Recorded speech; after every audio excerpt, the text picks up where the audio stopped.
At Data Centers Europe 2012, and I'm with Paul-Francois Cattier, who's Global Vice President of Data Centers for Schneider Electric. Paul-Francois, you were talking yesterday from the platform and saying that you felt that data centers with a PUE of 2 or more will be obsolete within the next 5 years. Can you tell me how you think that data center operators are going to start to achieve the levels of availability and reliability that they need to service a changing requirement?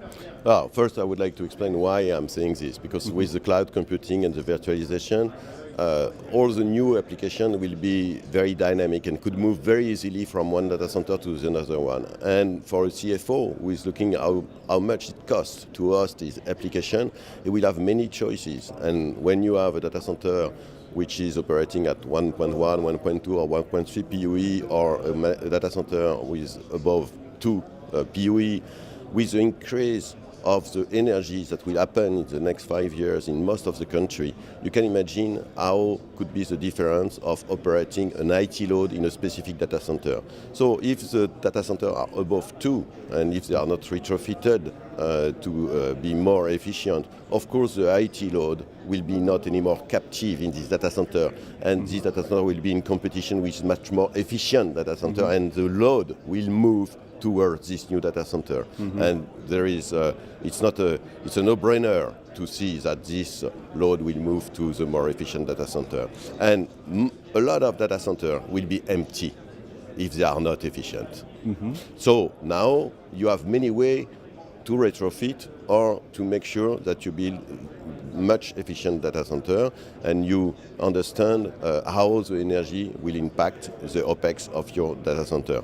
And typically what we see is a modular data center architecture is certainly one of the most flexible to handle this change that will happen in the industry, and to be flexible and to adapt to the new constraint that will be energy pricing, better efficiency, and understand the uncertainty and be able to adapt to the uncertainty of the future of our market.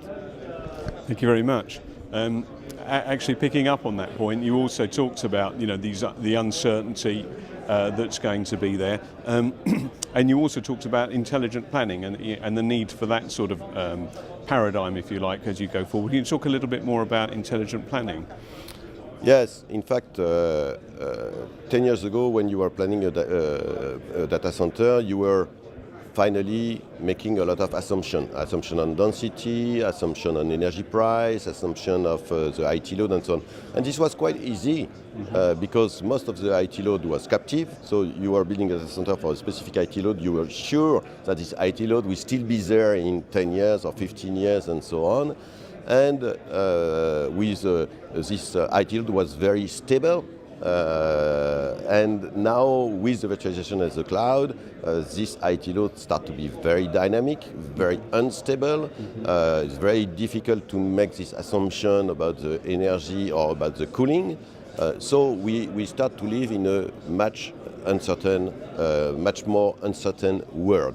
The adoption of cloud and virtualization have huge impact that we don't understand really still. They have the mobile usage of internet and so on bring a lot of uncertainty in the type of application that will run, and how we will use the technology, maybe for a better human comfort than for the sake of the technology. Okay, so these are putting a lot of uncertainty in the way you have to build your data center. In the same way, you have a lot of uncertainty about the energy pricing and so on that could really change a lot of things in the business model of the data center.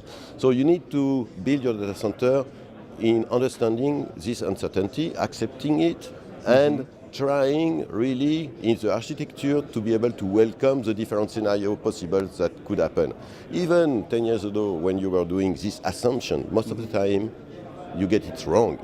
And when you are building for 20 years and finally your assumption was wrong after 5 years, you can wonder if your investment was wise, what was the return on investment, and so on. So there is ways to really plan intelligently to welcome in the 20 years life cycle all this uncertainty. Like, for example, building data centers that could be flexible enough, agile enough to adapt to different technology, different pattern of reliability. Not every application will need the same level of reliability, to adapt to certain efficiency, to make the compromise for different type of market segment for your customer and so on.